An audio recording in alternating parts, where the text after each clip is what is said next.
the Grey Hat Beard podcast. Hello and welcome back to part 2 of the Grey Hat Beard podcast, show number 10. We talked about the MBAS Summit in the first section and GitHub Satellite and some amazing news that's come out from that. So if you haven't listened to part 1, go back to that, because in part 2 we're going into book club. So what we'd like to talk about is a few books that have kind of inspired us, helped us in our general lives in the modern workplace, whether it's with Microsoft 365 or generally things that have picked us up. I noticed none of us have actually picked a Microsoft book. None of us picked on Hit Refresh from Satya Nadella as a great book, but not one we've mentioned. I'm going to kick off with one that we've all talked about between us, and I think we mentioned on the podcast, in fact, a series of books that are absolutely brilliant, and that's the Phoenix Project, the Unicorn Project, and the DevOps Handbook. I should say for all of these, you can get them as books on Kindle, you can get them soft, hardback, or audiobooks, as certainly a lot of the way I listen to it. But the Phoenix Project I've heard about for years, and Gary finally inspired to. He was listening to it sometime last year, and I was like, right, I'm going to do it, I'm going to listen to it, and it's absolutely brilliant. And the reason I like it so much is because, if I'm honest, when I'm kind of reading non-fiction books, I tend to drift off slightly, and I struggle slightly. I find it a little bit better listening to audiobooks. So if you're like me and all those books you feel you should read to better yourself, the great thing about the Phoenix Project and the Unicorn Project is it's written as a fictional story, and it's telling the tale of how do you say it? modern ways of working in technology. I think would be a good way of summarising it, and how to do through a fictional company called Platts Unlimited. So think about maybe Microsoft. You'd maybe say, okay, Contoso. It's about the story of that company, from the CEO down to the developer that's working on tickets in a service desk system, and through all of that chain and how work is, managed. They've been around for like 100 years, haven't they? And kind of all those antiquated processes. We've all been there with companies like that. So it's a lot of that legacy and a lot of the attitude as well. The attitude of how you get things done. I think it's an interesting pitch when you put it like that, because it doesn't sound particularly great when you think, oh well, it's just about developers and how they work. But I think the key thing about it is that because it's fictional, it does have a story arc as well, and it is that the story human arc side. Is about how to improve things, how to improve the way we work in IT, it's a really interesting idea to kind of do it as a story, because it is, as you say, Kevin, it's much more engaging than if it were just saying, right, do A, B, and C, because it develops through the improvements, which is really good to listen to.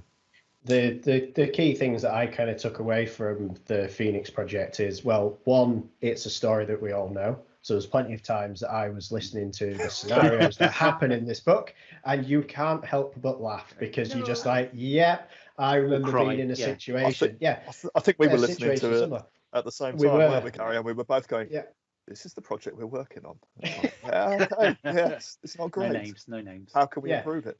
But you're right. You can identify with projects that you've worked on or projects that you've heard about, and it's all very, very familiar. And the thing that like I say, there's a couple of things that got me on this, and it's the way that the organization is also kind of structured, and the way that work is dished out to different groups. You have hierarchies you have operations that work in one side of the room, you've got the devs that work in the other side of the room, and they don't come together. So they just throw things over the wall and then expect, operations team have now got something that the dev team have built. They've got no idea what it actually does, how to really maintain it, because there's been no communication. The dev team are off doing something else. How many times have we heard this? The whole thing about DevOps, the story that still hear it. Well, still hear it is bring teams together so that you're sharing that knowledge really early on, and you're making more informed decisions, because developers might want to do one thing, but the operations guys will be like, no, hang on, you're making it really difficult for us to support. Actually, if we did it this way instead, this would make it much easier. do that at the beginning. But it's really interesting how, in the Phoenix Project, there's a whole organization in there that then has to kind of change the way that they work and how they interact with different areas of their business to be more productive, and to stop these silos from still continuing. And it's the Phoenix Project, right? This is the project. Once this project is done, everything's going to be fine. And as you read the book, well, you can imagine. Go on, from all of us, hands up. Have you ever worked on a project called Project Phoenix? Yeah. No. Everyone thinks it's good, and thankfully this book came out and stopped people calling it Project Phoenix, which was great. I think the other thing about both the Unicorn Project and the Phoenix Project, they both play back to the business. They both play back to not just about the tech, it's about the value that the tech brings, the benefits that it brings to the organization. So even from, we're all techie, we all come from a techie background, but even if we got a COO to read this, they would take the same value out of it. They might not understand all the bits and pieces and go, oh yeah, have a little chuckle because it's all familiar, but they would probably still take the same value out of these books. Absolutely. And say, actually, I recognize that there is a way to change things that could be for the better, and hopefully they would be less scared of some of the concepts, having read about it in a more fictionalized way. Indeed. It's probably worth saying, but both the Phoenix Project and the Unicorn Project are both about Parts Unlimited, and it's both about the same periods roughly in the company's history, just from two different views. So one's more from a kind of IT manager view, running a team and gradually taking on more responsibilities, which is the Phoenix Project. The Unicorn Project takes a bit more of a developer view, so looking at a developer and her journey through the moving to DevOps, the Rebel Alliance, as we've started calling ours as well in times, and around how developers think differently and engage with that. So again, it's that human picture, and it's the two different views. And I'll be honest, I was a little nervous reading Unicorn Project because I'm rubbish at reading books again, and the thought about revisiting the same world I was a little nervous about, but no, it takes it such a different things, and it only overlaps some of the characters at certain points, so you get a very different view of it, which is great, really good. Yeah, and just now we were talking about code spaces and about onboarding developers really quickly. Absolutely. There's a whole section in the Unicorn Project where the project that's being built, and there's no defined build steps. It takes weeks for people to get onboarded, which obviously adds to the length of time that it needs to take to be developed. But also from an operations side, if it takes you a week to onboard, how long is that going to take you to move a feature through the different life cycles? All those kind of things. It's from the guy or girl behind the keyboard. Is that a difficult job for them to get up and running? If that's difficult, chances are other things are going to be difficult as well. And it's looking at it from that perspective. So yeah, they're all worth reading, worth listening to. I haven't met anyone who's read either of the books and not recommended it. So really can't, and I think we all agree we can't recommend this enough. One thing which I found after this, which was pretty cool, Microsoft had built an Azure DevOps demo generator, and in the demo generator there are Parts Unlimited in there. So if you want to play around with DevOps and have a bit of a Unicorn Project kind of or Phoenix Project feel, use that generator. So I have to say, Gary, if you come to one of my task management sessions and work management sessions, you will see that exact scenario played out in terms of DevOps using the Parts Unlimited scenario. Yeah, excellent. Fantastic. So we got to. I'm just going to take one brief pause because I haven't put this in the notes because I heard Gary say "guys" there, and then nicely correct himself.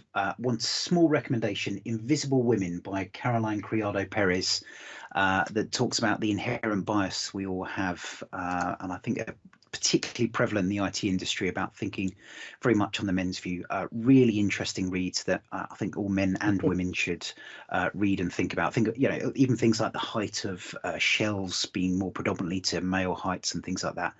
I know, Al, you've talked a lot about accessibility and talk a lot about accessibility. It really gets you thinking about things. So I highly recommend that one. Just a very small aside on that one.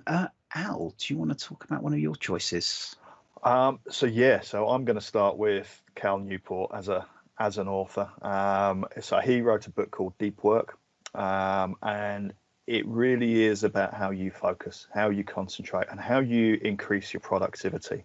And I'm going to kind of partner it. I know I was told only 2 books, but I'm going to partner it with The Power of Habit by Charles Duhigg, because these 2 books together really kind of have shaped a lot about the way I work, because I need to write documents, I need to code at times, and build things. There's lots of different demands on my time, and so I'd like to be able to separate out, the time that I'm spending really trying to focus on something, and the time that I know that I need to actually respond and stay on top of the other things that I need to do. And the combination of Deep Work by Cal Newport and The Power of Habit really play together in order to kind of bring an efficiency to the way I work. And so these 2 books, I think everybody should read them, because I think it will inspire you to work in different ways, depending on what your job is, what your role is, and the demands on your time. And I think it's, Cal Newport is, when you learn about what he's actually done and how efficient he's actually become, it is quite phenomenal. He was writing books as well as writing papers while studying for a PhD, and got it all done in one go. It's amazing. But he's been really influential. And Yeah, I'd like to see him do that working in a big enterprise. Then I'll be really impressed. Well, so my analytics in Office 365 is actually based on a lot of his teachings, and they actually reference Deep Work in terms of some of the practices that he highlights in there, and the ways that you can, adjust your time. So where, it's got things like book focus time, some of that's based on what he's written. So as you say, everybody's different, and we all have different roles, and we all have different requirements in terms of what we need to achieve and how much capacity we have to kind of just turn everything off and go and hibernate for a week, And he talks about, all of those different things, whether you're an author, whether you're an academic, Bill Gates going off and, having his weeks just completely isolated from everything to actually just digest and read. And he talks about all of those different kind of scenarios. So for me, it was a real eye opener to read it and kind of go, wow, there are different ways that people work. And as I say, then trying to build habits around it and understanding the way habit works, the way you can reward yourself for doing things, or procrastinate and avoid those habit building activities. So I think that for me, those 2 are really, really powerful books to read. And I think we talked a bit about this on the podcast when we talked about focus, that it's great to kind of go back and have a look at these books, because quite often you kind of inherently know some of these things, or you've read about it in the past. It's great to go back and look at these and go, yeah, you know what, I've drifted away and stopped picking up some of these habits, stop doing these things. Just because you start doing it doesn't mean you're going to continue. I think that's valid for, I think, probably all the books that we're recommending. You could probably just read them every 3 years just to keep reminding them. It comes back to that habit thing. It's the same with learning. How you repeat things really shapes, how you build habits, how you learn and adopt best practice for things as well. So those 2 books are well worth reading. Excellent. Gary. So I actually had the Phoenix Project on my list. We've already spoken about that. I guess one of the books that I've going back a couple of years now when I started reading this was Start With Why by Simon Sinek. Bit of a Simon Sinek fan. I've read all 3 of his books. So Leaders Eat Last, and then The Infinite Game, that was his latest book. But this is kind of it's about the psychology of people almost. Why do you do the things that you do? What motivates people? Why do we see, at the moment we have people who are in jobs, they're not satisfied in their jobs. They have this kind of and we don't know what we're working towards anymore. And it's kind of looking at things to say, rather than defining ourselves by what we do, maybe we should start looking at the why first, and why we do the things that we do, because we get greater satisfaction from working towards a why, basically. And it's really interesting how it goes through a bit of psychology, almost a bit of marketing as well. That we buy things because of there's a statement of you're more interested in why people do things than what they actually do. What they do is great. So there's Apple that's mentioned. They build lots of things, but they're not defined as, say, a computer company. They're not defined as, say, a music company, but they've innovated in different areas like music and computers, because they don't look at the technology as much. They look at an aspiration, a vision of how could the world be different and how can we make it different, because that's what they're aiming to do. They want to make things easy and accessible. That's their focus. The fact that they've built these machines that are really great is part of the reason why they do the things that they do. And I find it really interesting from a person perspective, psychology perspective, of getting to understand what motivates people, so that when you're doing things, you can inspire other people without actually having to say, I need you to do this or I need you to do that, because a bit of a dictatorial kind of way. You're saying, hang on, I'm going to do it this way because this is I feel is the right way to do it. And if people see that, lead by example, they're more inclined to go, oh yeah, actually that makes sense. I'll start doing that as well. I think it's one of the reasons I've always loved the user stories as a way to capture requirements is you're talking about who. You've got that human side, which kind of picks with what we're talking about with the Phoenix Project.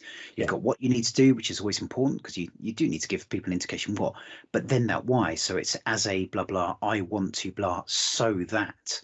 And you also look at just not what, but why, and it helps steer and think about how you create things completely. So it's really interesting. So many people that will go, I need SharePoint. Why? Yeah. Well, ask why, Teams. Five whys. I don't want SharePoint. I want Teams. Why? Yeah, but it allows you to, asking that question, starting with that basic, what are you trying to really achieve? What is your goal? What is your vision?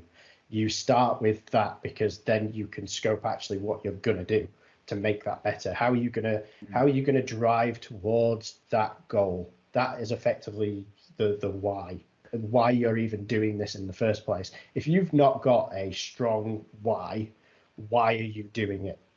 You're not going to focus on the right things, and almost there's a potential to say, you might say, oh well, let's do this kind of other thing. Well, actually, does that fit in with what we're trying to achieve? If it doesn't, then you don't do it. If it does, great, but it gives you that kind of steer and direction, something to work towards. So there's lots of kind of things about goals and working towards those goals in this book. And I found it really, really interesting how people are motivated. I think it's because I've read that as well, and it is a really good book in terms of it frames the question in so many different ways that are so applicable to everything that we do, and especially where we're kind of going out and being consultants. It really helps with that, as well as just the sort of thinking around, as you say, why are you doing that? Does that align with our long-term goals, our strategic goals? It's a really good read, this one. Yeah. I'm getting slightly distracted. Come back, I need to read more Cal Newport's, but I did notice on the site there, it does say at the bottom there that Simon's autograph comes on a removable book plate that is mounted on the inside front cover, which kind of brings me on to one of the things that winds me up slightly about this kind of cult of certain authors and the TED Talks, and it's a lot more about who than what they're saying. So I'd certainly listen and try and ignore some of that cultishness that can happen with some of these books. I think we like these books for the content, not who they are, despite our kind of passion about them. Exactly, and it's the themes that kind of run through. There's, throughout the books as well, there's a concept of businesses at the moment of maybe big corporations that have goals which are not, let's say, so let's say bankers. That's a really, bonuses, all that kind of stuff, making decisions that for the short term sound great, but for the long term are incredibly bad. All about the housing market and the crashes and everything. Everyone was having a great time and everyone's earning loads of money, making short-term decisions which had a really long-lasting, big impact. And if maybe people are thinking about why they were doing things in the first place and applying that, maybe we wouldn't have been in that situation. But I wouldn't go there in a kind of I'm going to throw in a bonus book just based on that one, which is Thinking Fast, Thinking Slow by Daniel Kahneman, because that covers a lot of that kind of behavioral economics, and the thought process that goes around some of the decision making, and I think your why that's motivational as to how you should be approaching it, but actually then addressing some of the human decision making processes. Thinking Fast, Thinking Slow covers a lot of that really well, and I've found it really useful just in terms of actually balancing out the arguments against why you would do something. So you can kind of go, well, actually, you've invested time or effort into this, but actually, you're not going to get it back. So therefore, why would you carry on investing in it? It doesn't align with your, the answers to your question of why. So therefore, just put a stop to it and carry on and invest in a different way. And I think that sometimes, I think there is a theme through all of the books that we're discussing, that a lot of them are about the psychology of what we do and how we work.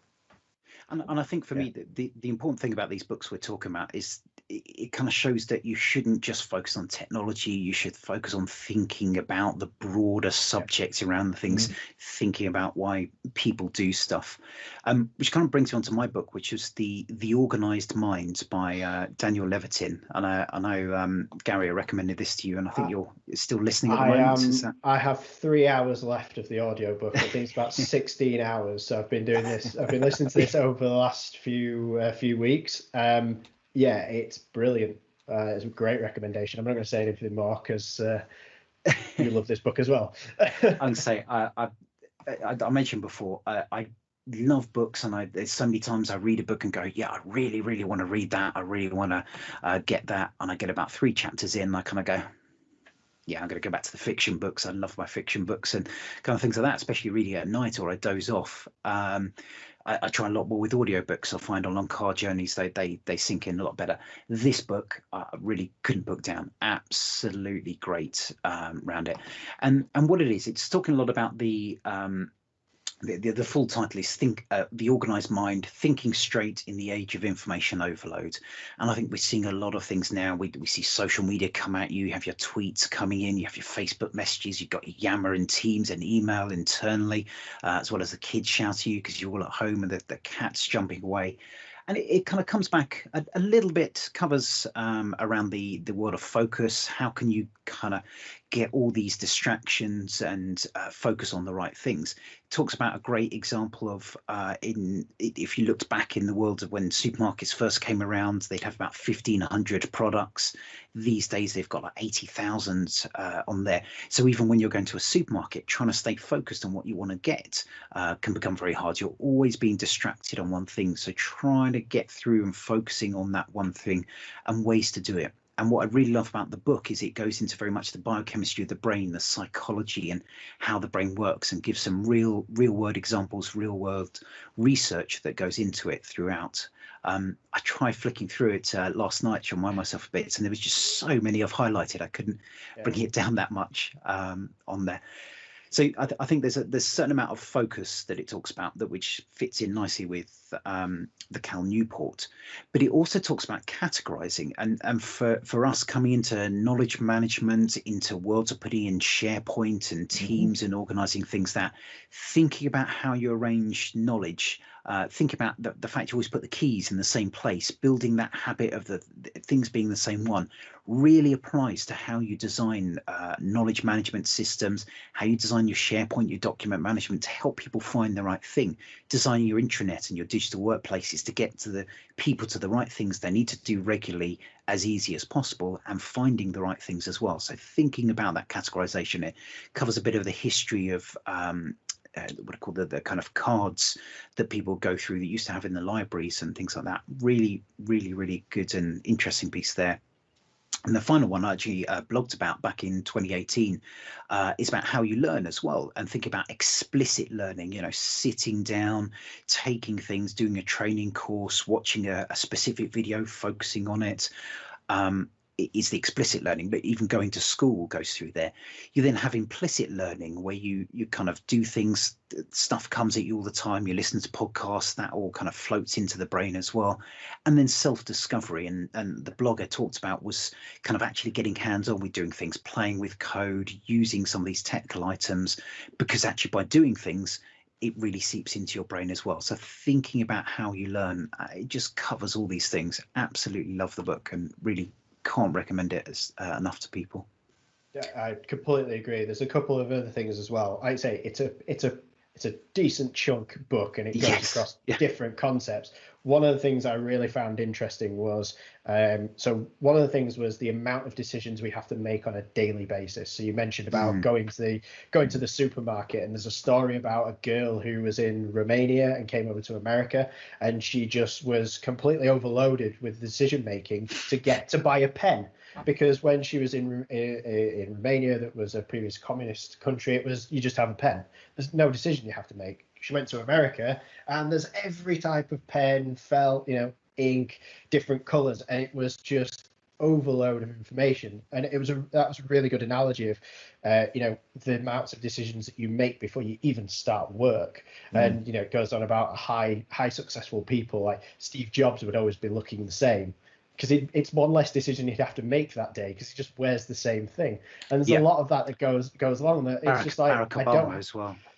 Yeah, and it sounds crazy, but these are people who are making really high pressure decisions, and there's only so much that your brain can handle within a period of time, and you can actually end up making so many decisions that you're just so tired you're going to make bad decisions because you're not focused enough.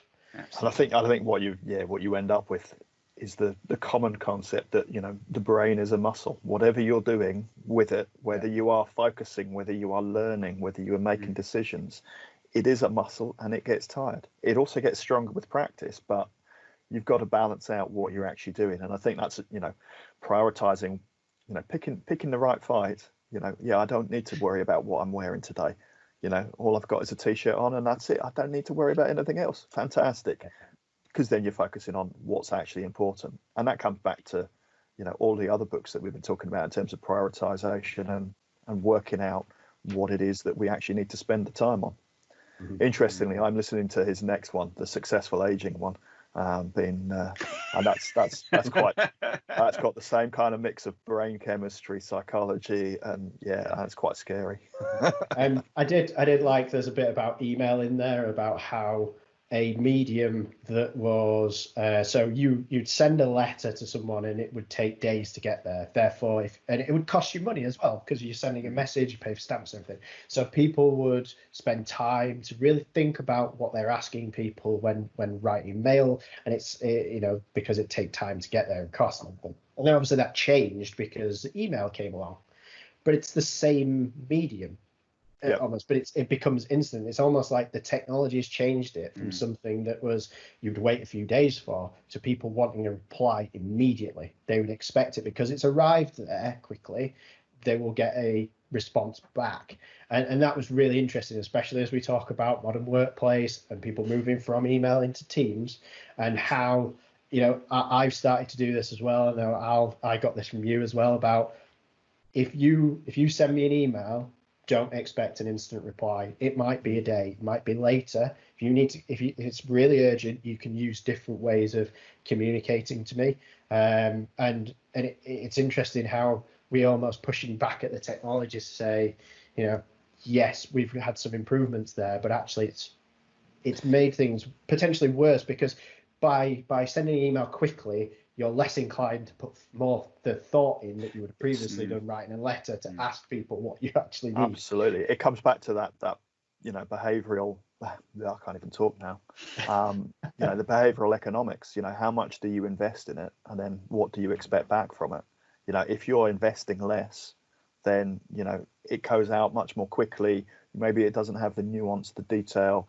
It's not taking into account the motivation to get an answer, and you're expecting something back. So all of this kind of applies together into the ways that we actually engage with each other.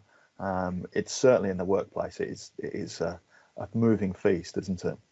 Absolutely. And I think, again, why I love this book is I am inclined to kind of consume everything, try and do absolutely everything.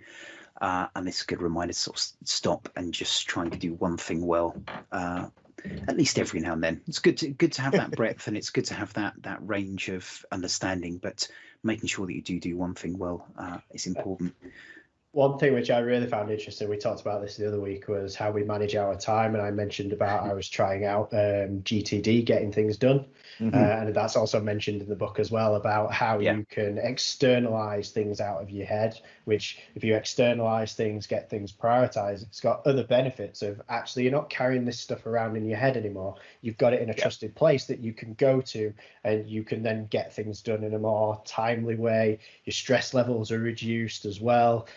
Because you're able to really, get things out of your head, so you're not worrying about it. All the time. And I think that's a really common scenario through all of these. The external brain, as Daniel Kahneman calls it. Offload. Again, it comes back to the decision making. If I don't have to choose what I'm going to wear, I've offloaded all of that into use the technology. Use the technology we've got now, where it's so there and connected with you. On that. Finally, one final thing I'll say on this on this book that I love is it applies to so many different people. We talked about the Phoenix Project being great for CEOs down to sort of people on the ground.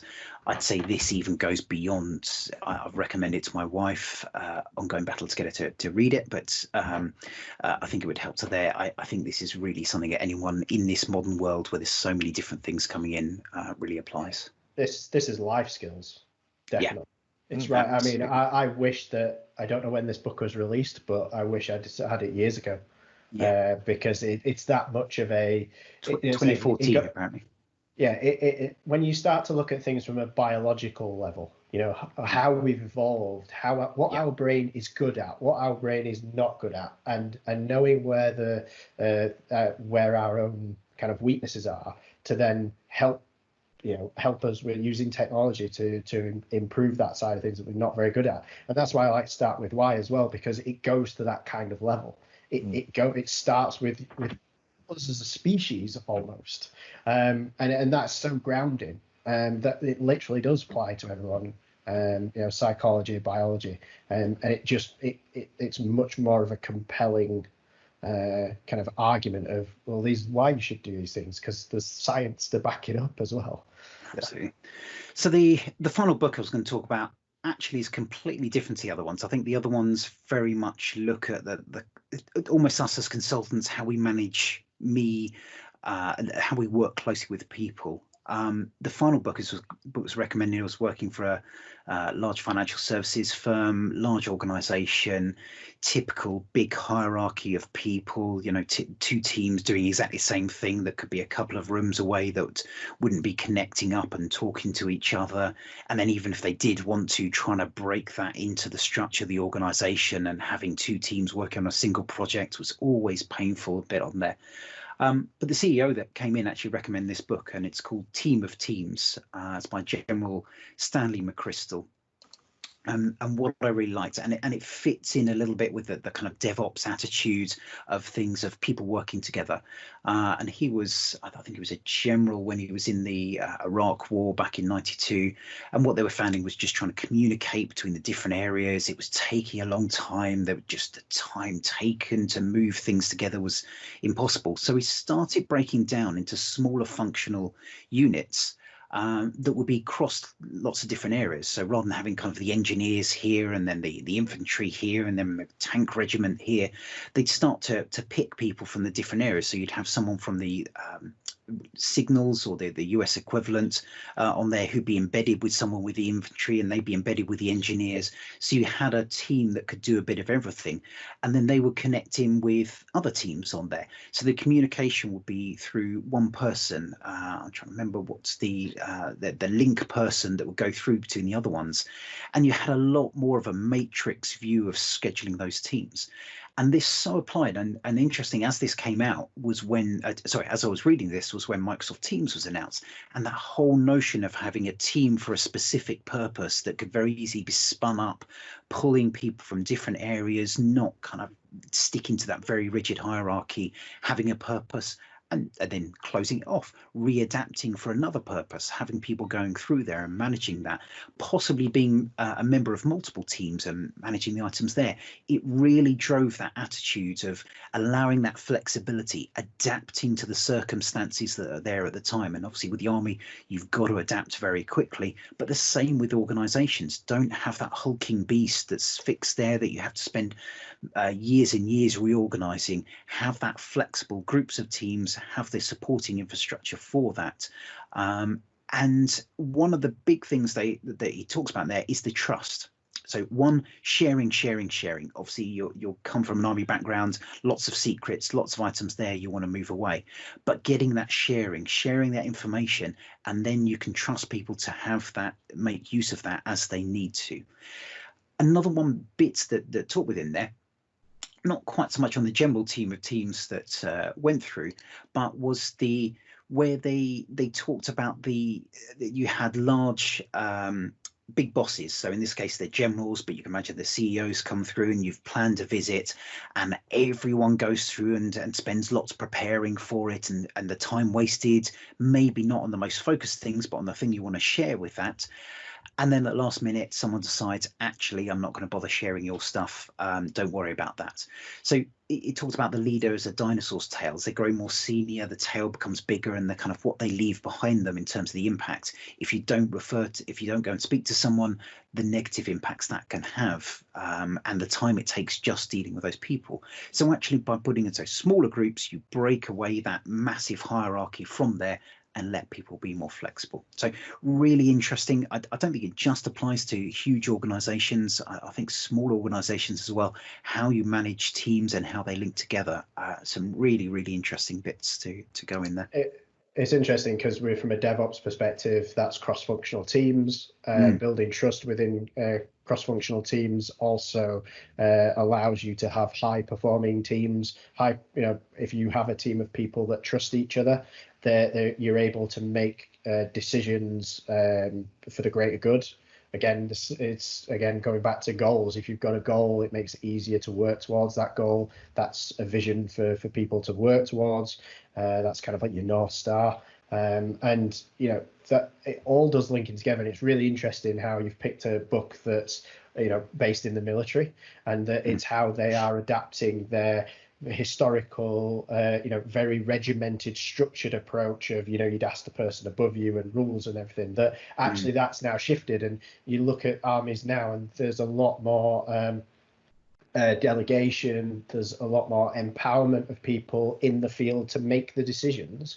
You're not going to be moving a massive war machine. You're going to be moving those small groups that have got to flex to all sorts of different circumstances now. It's even like people on the ground that they're in the fight. They know exactly what's going on. They are probably better suited to make the better decision than someone further away. They have more information. But this comes back to setting the objectives, doesn't it? Setting objectives for teams, telling them the why and what they need to do, and then letting them have the autonomy to go off and achieve that in whatever way suits the situations that they find themselves in.